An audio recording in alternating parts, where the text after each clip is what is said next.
今天来早了一点，所以呢，来附近的公园里面坐坐。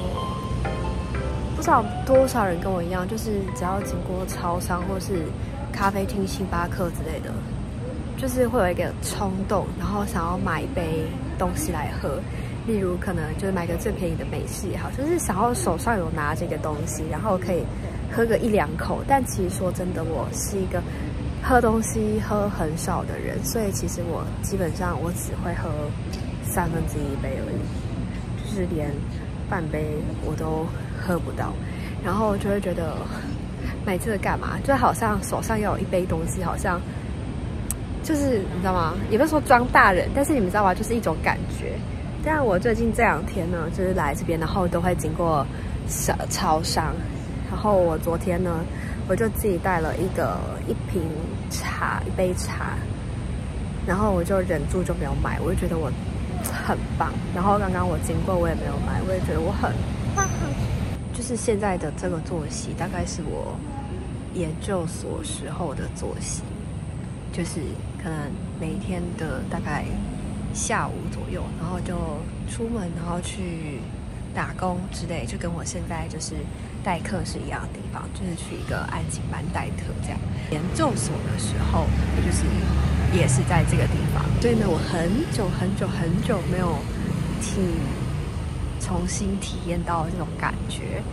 就是下午的时候或是中午的时候出门，然后一整天就是跟小孩跟功课奋斗，然后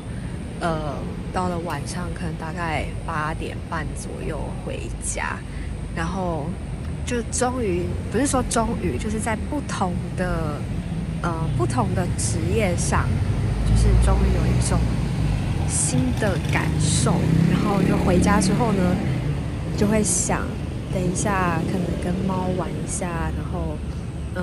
喂猫吃东西，然后就可以听音乐、看影片、休息，然后好好放松。就我很久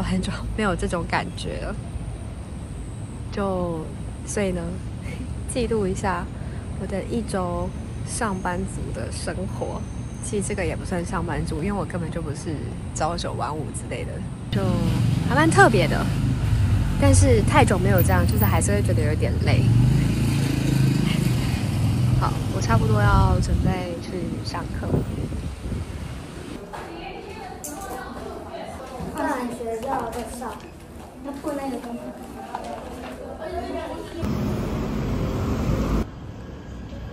回到家，然后去买一杯50兰的混珠红茶拿铁，好开心哦！然后今天呢，有超级多包裹。其实从我一出门的时候，外面就有包裹。是什么包裹呢？就是我的淘宝包裹，只有第1批来而已，第2批还没有到。我超级喜欢拆包裹的。但是呢，我很讨厌收纸箱。收纸箱就是很麻烦，就是家里的那个区域就会比较脏，然后我就要擦过，然后还要拿去回收，这是我觉得很麻烦的地方。但是我非常的喜欢拆包裹那种惊喜的感觉。我刚刚去超商也领了一个包裹。这个店呢，我关注了蛮久的，因为我觉得他们家的东西都感觉蛮有质感的，可是价格也不太便宜。所以呢，这也算是我第2次买他们家的东西。这家店叫做 No Reason， 然后我这次买了2个东西。第一个呢，就是它的这个笔电的袋子，我觉得这个颜色非常好看，因为我很喜欢这种蓝蓝绿绿的颜色。然后它这个就是绿色。薄荷绿色、湖水绿色搭配灰色的这个拉链，它总共好像有4种，然后里面就是比较厚的这种泡棉。然后我这次会买是因为他们刚好新品，然后第2件95折还是什么的，所以我才买。因为我最近就是打算想要买一台新的 iPad， 所以呢就是买一个这个袋子，它里面有一个小小的信封。就是发票，然后跟他们的品牌贴纸，跟他们的名片，就是做的蛮有设计感的。然后这个呢是2025年的手账。其实手账啊，我一直都有在关注几个品牌。我之前有买一个 YouTuber 他自己做的手账，然后我好像买了两年还是3年吧。但是你们知道，就是手账的价格真的都很贵，但是当然看得出来他们的用心花时间的程度。因为我以前也有自己做过年历，所以我大概可以知道他们其实真的要花很多时间。可是，一份手账的价格大概就要800多块、900块，其实说真的蛮不便宜的。它的那个设计就是属于那种比较文青风，自己设计的那种，然后有一些手写字啊，然后或者是什么的，所以呢，就是我很喜欢。但是说真的，就是我平常其实用手账的时间不多，然后我也没有那种闲情逸致，就是每天都写日记或是记录什么的，然后或是说常常出去外面咖啡厅或是哪里，然后就拿着一本手账本在那边写一些资料还是什么，就是我没有这样子的习惯，我纯粹就是喜欢它的那个设计。可是后来就发现，就这样子一本要900多块，800-900块，其实说真的很贵。然后后来呢，我就又看到那个包大山的。其实包大山从我们就是大概高中、大学那个时候，其实包大山就已经很红。然后我也很喜欢他一些插画的东西，所以那时候包大山他今年呢，我就有看到他也出了4本的手账。我没有去看它的价格，但是后来我就是又冷静下来，觉得说其实我真的用不太到，所以呢，我就又没有再买。直到呢，我看到同样是这个品牌，就是 No Reason， 它的这个品牌也出了他自己的手账。就是我一看到之后呢，又加上它有2件打，我就觉得说，哦，好，那我就是想要把它买下来，就很有质感。这是他们送的一个这种纸的，然后一个小小的年历卡，然后也有一个它的这个贴纸，就是他还送了2个他们自己品牌的手工的这个茶杯垫，这样。这个是他们的桌面，很好看。他们的这个纸也是这种厚纸板的，然后是有凹凸的这种，然后它的侧面呢是这种，就是可以平放的，就很好看。然后下面这个是花的，这些全部都是有凹凸设计的这种。然后这个颜色呢，其实也是属于，就跟我这个很像。是那种就是灰色配另外一个蓝色或是绿色，就很好看。我之前就是有在 follow YouTuber 他们自己设计的那一种手账，就是对我来说其实有很多我用不到的东西，例如可能3-4年前那时候大家都在风靡子弹笔记，然后就是有很多的那种图示要写，然后或是前面有一个年的，然后又有每一个月的，然后又有每一天的，我就觉得这分类对我来说就是真的太细了，然后我根本就没有那一种，我根本就没有细致，就是我做不到这么细致的东西。然后子弹笔记呢，就是你前面年的那个部分，你就先把你今年已经排好的一些行程把它写上去，写完之后你又要再腾到每一个月份，然后我就觉得同一件事情，然后你又要从年，然后又从月，然后再从日都要写。光是同一件事情你就要写3次，然后我就觉得有点烦躁。还有一些，例如说，可能你现在养成的习惯，例如说，你有没有每天做运动，有没有每天看书之类的这种东西，就是都要把它写下来。就是你也知道，有一些手账就是会要你回顾前面一整年你做了什么事情，印象最深刻，去过哪里，然后最喜欢的一本书，我就觉得哦，好烦呐。然后你又要写今年你有什么目标。不知道可能是我就是年纪到了吧，我就觉得那种东西对我来说真的有点浪费时间。我第一次看到这个封面的时候呢，我就很喜欢，因为就觉得它这个颜色，然后它的排版其实真的很文青，然后下面这里又有一朵花，就是你们知道觉得好像很温柔很有气质那种感觉，所以我那时候一看到这个我就决定我要买了。又送2个他们这种品牌颜色的杯垫，哇，我就觉得很好看。好，后面呢还要开箱淘宝呢。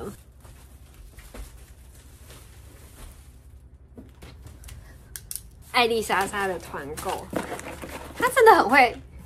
会团购我看到这个是她韩国好像卖的很好的一个除鼻头粉刺的一个东西，然后因为我的脸呢，我的鼻头粉刺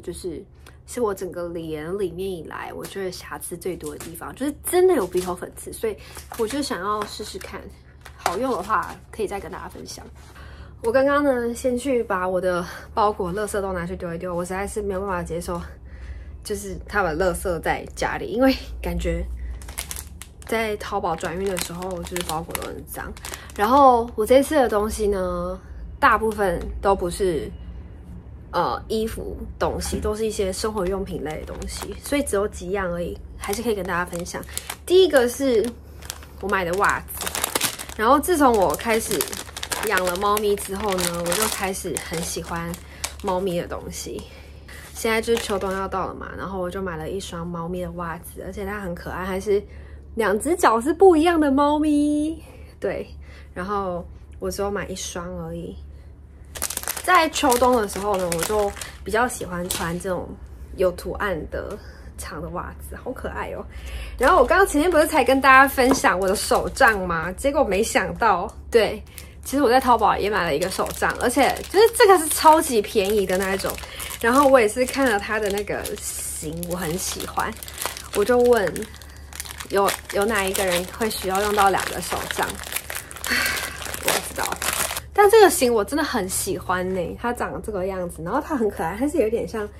正方形一样的形状，就是你知道吗？蓝色配红色就是非常好看的颜色啊。然后里面是彩色的，刚刚前面那一本它里面是没有颜色的，前面有一个每一年的那个，这就很像那种比较旧版的那种行事历还是什么的，但还是很可爱啊，就是它这个配色还是很可爱。也是很基本的东西，然后这一本可能也是大概100多块吧，很好看呢。其实这样子的设计我就已经觉得很喜欢了。我还买了一个我观望很久的一个杯子，我觉得我可能就是遗传我妈吧，怪我妈。我就是也很喜欢买杯子，但是根本就不需要用到那么多杯子，可是它就是好看啊。对，我很喜欢这种。就是有一点点 logo， 然后有手写东西的这种东西，然后它外面的这个包装很可爱耶，是这种，也是它的品牌的，这样 Waterfall， 好可爱，然后还有一个笑脸，我觉得这个就是一些小细节。它的杯子呢就长这样 ，I allow 我允许，然后后面就是也是一些手写字体的东西，然后你喝到完之后呢，它底部有写 Please believe in yourself， 我就是很喜欢这种不经意的东西，然后这个颜色蓝色也是非常好看哦，好好看哦，然后这握起来就是也很舒服，好美。然后这一次的包裹里面有比较大的东西，主要就是我买的地垫，因为我以前买的地垫呢是属于那种毛毛的地垫，就是踩起来会比较舒服的。那因为那个时候呢，我还没有养后面那一只小怪兽，我还没有养一只猫咪，所以这种毛毛的地垫，就是以一个人类来说，它其实就很 OK。可是我不知道你们有没有过这样子的时期，就是年纪小一点的时候就会很喜欢，尤其是我那时候大学的时候，10年前了。10年前那个时候就是很流行地板上铺那种长毛的那一种地毯，然后好像拍照会比较好看。可是我跟你们说，实际上买回来之后，你就觉得那个超级麻烦，因为里面很容易卡东西，卡你的食物的一些屑屑，然后卡你的灰尘、沙子，然后还有你的头发，非常非常难清。而且重点是春天、夏天的时候，甚至秋天，你踩在上面，超级热。所以后来呢，我就是觉得那个就是一个好看的东西，就是重看不重用，所以我后来就没有再买那个长长的那种长毛地毯。然后买这个地垫呢，也是买那种短毛地垫，也是几年前不是很流行那种硅藻土嘛，就是它踩起来是硬硬的，然后但是它就很容易吸水。可是硅藻土这种东西，它就是有时效性，你如果用太久的话，它其实是吸水力其实是会不好的。反正养了后面那只小怪兽之后呢，就是这个毛毛的这种短的地垫，就很容易被它抓或被它咬呢，或是说它本来材质就没有很好，就是毛很容易掉，所以呢，我就觉得很脏，而且因为有的时候就是有会员啊，或是有什么来，然后我又是一个有一点点小洁癖的人，就是会想象人家的脚踩在那个地毯上，然后那个地毯可能就会有一些汗啊或者什么之类，就我会想到这种东西，然后我就会去亲它。所以呢，我这一次呢，我就买了一个不是毛的地垫，然后我也觉得很可爱，它在清洁上可能也会比较好清洁，然后就给大家看。摸起来它其实算是蛮柔软的，不会就是踩下去不会觉得哦就是不舒服那种感觉，只是我还是会有一点担心，就是 Icon 的指甲会不会把它弄破。但是整体来说，我觉得它是舒服的，因为之前那个被它啃了非常非常多，然后它会把它吃掉。然后再给大家看我门口跟浴室前面的地垫，这两个呢是我原本一个放在浴室里面的浴缸的形状背面，然后这就是北极熊，然后一个是放在浴室前面，一个是放在门口的，然后就是很容易就是脱毛，然后也很容易被艾捆给抓破。可是因为它可能就是很柔软，所以艾捆就是很喜欢躺在上面睡觉，但是我现在就要把它们淘汰。这个是我在门口前面放的，然后它是说它是硅藻土，但是我其实不太确定，因为它摸起来是很柔软的那一种，但是清洁就会比较好清洁。然后这个是彩色的，这个呢它就是比较偏大地色系的，然后说它也是会吸水的，反正呢它就是比较好清洁，然后又不会被艾捆抓破，所以我就换了这两个哦。然后我这次还买了一个外套，冬天的外套，因为12月有可能要去青岛，然后那个时候可能几乎会是下雪或是零下之类的，所以我就想买一个比较抗寒的一个外套。然后我看了超级久这种秋冬的这种防风防水或是有点类似羽绒之类的外套，反正我对于这个外套要求就也很多。我不希望它是全羽绒的外套，因为看起来就会很像那种普利司通的那种轮胎的那种像肌肉的那种，我就觉得不好看。然后羽绒也有分你的那种是横线啊，或是直线，或是格子，就是那个缝法不一样，也会让整个型看起来就是不好看。然后我也不想要它有太多一些繁琐的设计，或是它有一些 logo， 或是它重看不重用，就是我是一个毛很多的人。后来呢，我就挑，然后就挑到了现在这一件。我其实不太知道，它怎么样，可是评价看起来是还不错。它其实不算便宜的，防风保暖的外套，给大家看。它就这样像西装一样，就是直接用一个防尘套把它弄起来，然后我就觉得还蛮有细节感的。这个是我没有买过的颜色。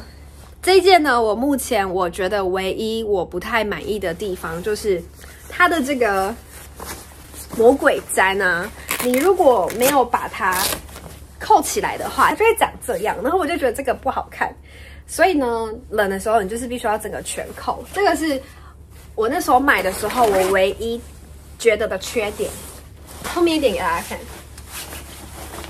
这其实长度还行，我156公分，然后它这个 size 刚好到我的手掌这边，这里也可以这样子，整个这样子锁起来。如果要站起来的话，很刚好我很喜欢只是可能有一点点长，所以现在在镜头上面看就会觉得好像有一点蓬。然后它里面呢是还有羽绒的一层，然后里面还有拉链，内里的拉链只有这一个而已，但是外面的拉链好像就还蛮多了。这里一个，然后侧边这边也有一个，这里也有一个拉链，然后这边也有一个拉链。所以呢，你如果就是出门不想要带太多包包的话，那你有4个口袋、5个口袋，可以去放你的一些手机啊、零钱包啊、钥匙，很好看我很喜欢我真的蛮喜欢。它这个颜色总共有大概3、4个左右。你看，我就觉得这样看不好看，所以它一定要整个扣起来。这一片是魔鬼毡的，拉链拉完之后，然后魔鬼毡放过来，然后你再把它粘上，很好看。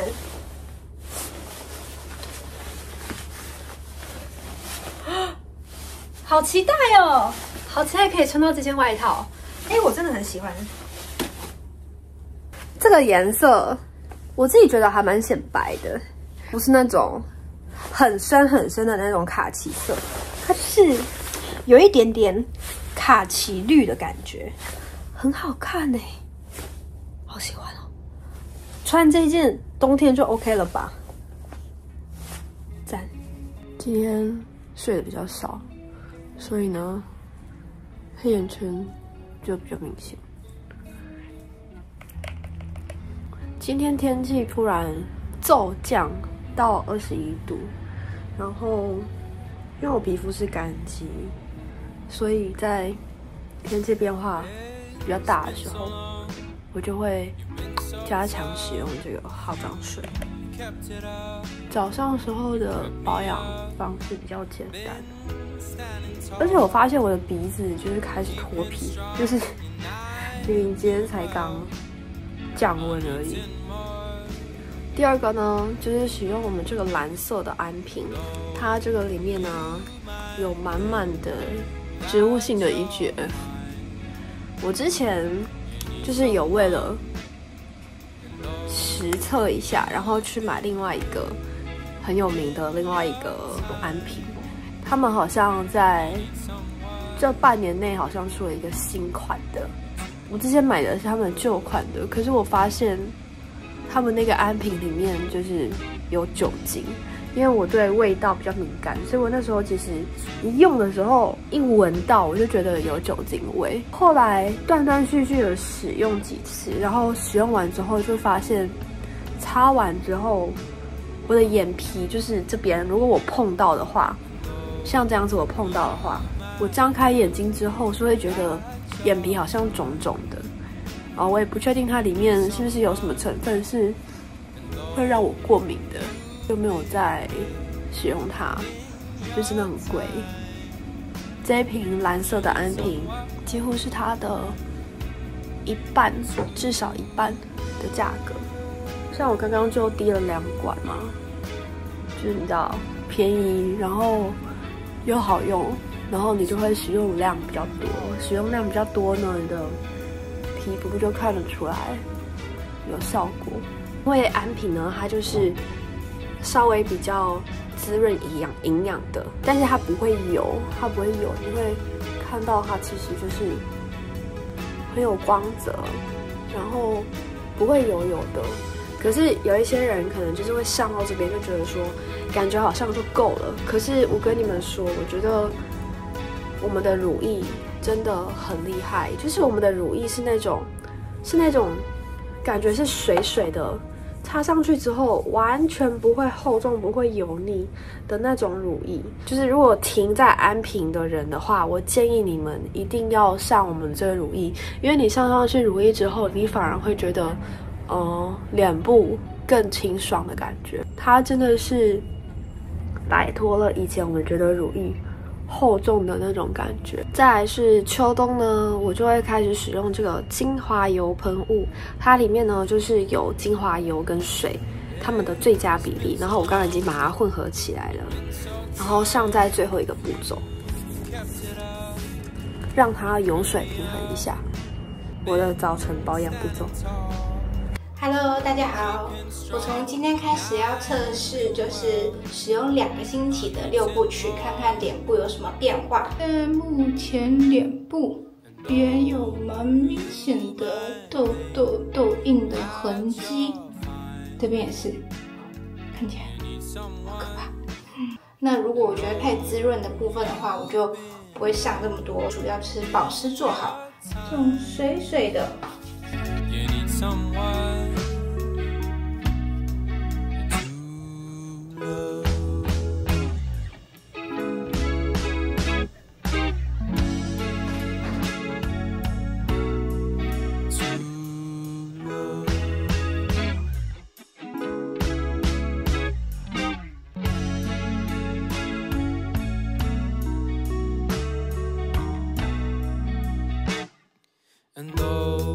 you might think that you're fine. You need someone, and though you've been in your time. 快速的给大家看我现在用的上妆东西。第一个是我们的清新防晒，它是从脸部到身体都可以用，所以呢，我现在这一条我已经用到剩下这样子一点点。它这一条有180ml，其实很多，所以我用量其实还蛮多的。我原本只上在身体了，因为想说脸部还有脸部的防晒，就后来发现这一条上在脸上真的是超级清爽，而且真的是完全不厚重。就像乳液一样，比刚刚的乳液又再清爽一点，而且它的防晒系数有 SPF 50+，然后 PA 4+，就是最高的防晒，所以我就很喜欢。再来第二样是最近上台湾的安瓶气垫，那这款安瓶气垫我已经用了1-2个蕊了吧。这款安瓶气垫它厉害的地方是，它里面是含有安瓶的这个成分，你的脸部呢就感觉像没有上妆一样，很服帖，然后很轻薄，也不厚重。他们的气垫真的是越做越好，而且这款安瓶气垫啊，它上面的这个气垫的这个地方，它是用那种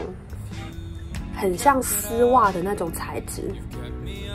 不像我们那种传统的气垫是那种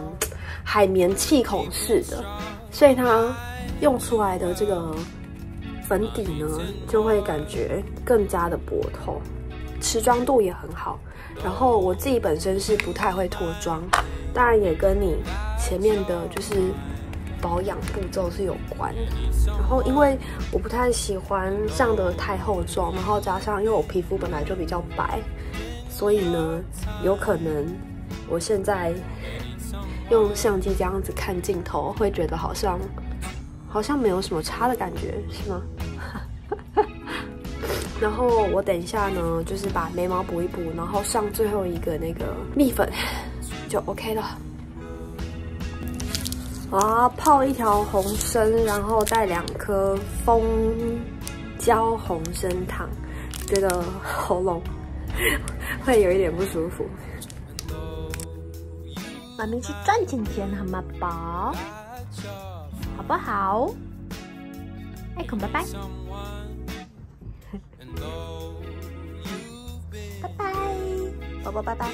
今天天气变冷了，然后上去上课。刚想说怎么有声音，没想到是养了一只超大只的乌龟。然后面接着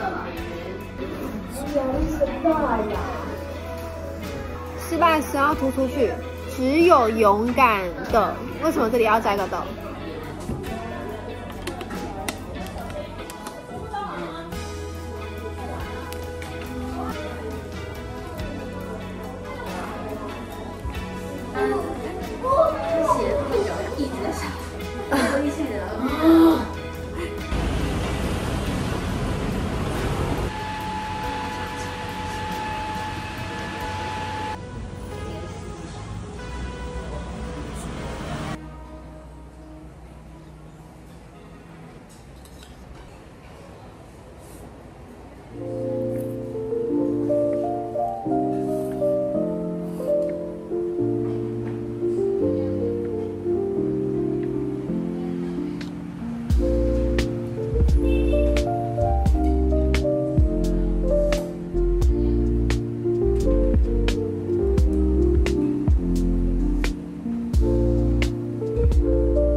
家，然后今天呢又有一个淘宝的包裹。其实东西真的很少，然后而且看起来好像还没有全部来完，好像还有。这次的东西呢只有4样，这个呢是以前我妈好像她就有买过的，然后我就刚好看到，以前好像有跟我讲说就是蛮舒服的。我现在这样用一用，确实还蛮舒服的哎。它这个总共有5个点，然后它就像在按摩你的头的穴道一样，而且它角度设计的跟头型还蛮贴合的哎，这蛮不错的。我自己留一个起来，然后给我妈一个好了。再一个就是冬天的袜子，很好看哎。它材质怎么样啊？很舒服哦，好可爱哦，好可爱。最上面的这一个是像毛的那种，就是很像靴子的上面的这种毛的，然后下面这边是棉的，哎，很舒服哎，而且这些颜色真的都还蛮可爱的。然后一组就是有大概5、6双。真空压缩袋，12月份就是可能会去比较冷一点的地方，然后冬天衣服又会比较厚，然后行李箱呢，就是如果都放冬天衣服的话，它应该可能3、4件左右它就满了，而且如果你还要带外套还是什么的，所以我想说，感觉好像可以就是买一个这个真空压缩袋，然后它有非常多不同的 size， 而且它蛮酷的，就是有一些是要用真空罐，就是这样子挤压，这样挤压，或者说甚至是要抽风抽起来，然后但是它这个是不用，它这就是把衣服放进去里面之后，然后拉链拉好，然后就从最下面开始卷，然后它里面的气就会不见。所以呢，我就买了各种 size， 然后想要放行李箱里面。最后这个呢，给爱捆的喂食器，然后因为台湾有一些品牌其实也是中国品牌吗？我其实不太确定，我没有研究到非常多，但是同样的品牌在淘宝上面买是比较便宜的，但是听说就是好像不知道从什么时候开始，他们的 app 是会锁那个地区的，好像在近期几年好像有人说那个 app 是不会锁的，可是后来比较近期一点的文章我有发现他们好像要把它锁起来，所以呢我就想说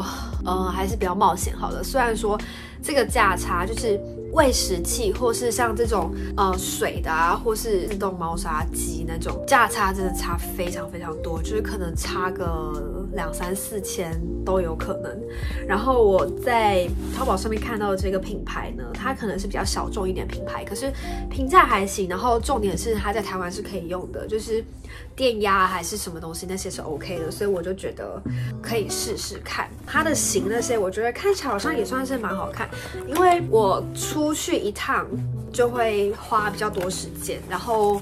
我现在呢，除了喂它，就是放罐头、放饲料的那一个容器，它不是自动的，其他的像它的猫砂的啊，或者说它喝水的，这些都已经变成自动的，所以我就比较不用担心说它吃饭上面的问题。然后偶尔请朋友，就是一天可能来，任何一个时间点来看它，不用为了要就是喂它吃东西，然后找朋友来，所以我就是决定所有东西都要改成用自动的，而且这个也有app 或是有一些摄影机的那种就会更方便。然后因为它刚好是双11的组合，它就有一个喂水的这个是同一个 set， 然后就是好像有优惠吧，所以我就也一起买了这个。发现呢，没有看说明书是不行的就会看说明书觉得很麻烦，但是我觉得我应该差不多行了，希望我等一下就用成功。哇，你好棒哦，爱坤，你怎么这么厉害？另外一个就是它的喂食器了，爱坤，这是你的哦，你也有礼物哎，爱坤。我觉得它的这个纸箱其实蛮好，它这个纸箱不是一般纸箱，它上面是有点像那种蜂巢的那一种形状，所以就是感觉蛮有质感的。然后里面外围呢也用一个这种把它包装的，它就长这样，很像一个优格机，很像我现在在用的优格机。这些连接我都会把它放下面，如果你们有兴趣的话，可以去看一下评论。然后我以后觉得不错的话，我也会再给大家一些反馈。吃饭的地方在哪？在这里面。它这旁边这边打开，两侧打开，应该就可以拿起来。我其实很讨厌直接看说明书，我基本上是不太看说明书，除非我真的就是没有办法完成。看起来呢，应该是直接这样倒进去啦，应该是没错。这个线它也是编织线，就这样。这就是它的碗，我们等一下直接把它装在那边看看，看它会不会去吃。它也可以就是定时，就是你要多久用一次，然后它的 QR code 在后面，所以我等一下就用手机去扫。这很棒我觉得蛮有质感的，蛮不错的。原本我刚刚就是在连那个自动喂食机的那个 app 的时候，他说因为是台湾地区，所以没有办法用 app。然后我就想说，我就是因为问了你们说台湾可不可以用，然后你们说可以，我才买的。结果没想到你跟我讲说 app 没有办法用。结果后来呢，他跟我讲说，你只要在注册的时候呢，你写就是在其他地区的话，是 OK 的。所以我现在就是用的时候，它也是正常的。反正呢，现在一切都是 OK， 所以就让我想到说，难道其他的品牌其实也是这样吗？就是你的 app 上，你只要选择是其他地区，也许就可以用嘛。可是因为毕竟它的单价就是会比较高一点，所以我就是也不敢贸然尝试。如果有勇者尝试，确定 OK 的话，也可以跟我分享，因为也许我以后还会再就是买给其他只猫，就是我爸他们那边的猫，也许有其他的那种猫砂机还是什么的，我可以尝试看看。等你们告诉我。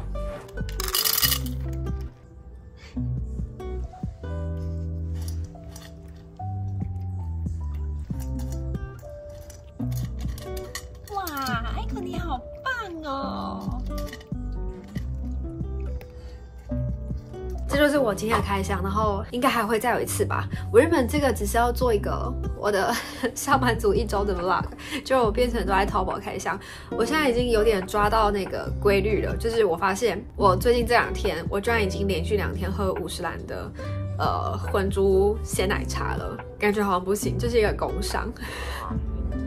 对，好，那就这样。今天比想象中的还要更早回来，就是觉得当老师的喉咙真的要顾好。我今天泡了红参曲，几乎没有什么喝到，因为几乎没有时间可以上厕所。然后我还带了2个蜂胶红参的糖果，还好我有吃到，就觉得没有那么的差，有一点保护的感觉。所以我现在呢要去休息。然后突然觉得时间过得好慢哦，结果没想到今天才礼拜3而已，就是做了很多事，然后就发现时间过得很慢。还有2天到礼拜5，然后就周末了，很久没有这么期待周末的感觉。朝9晚5工作上班的人辛苦了，加油！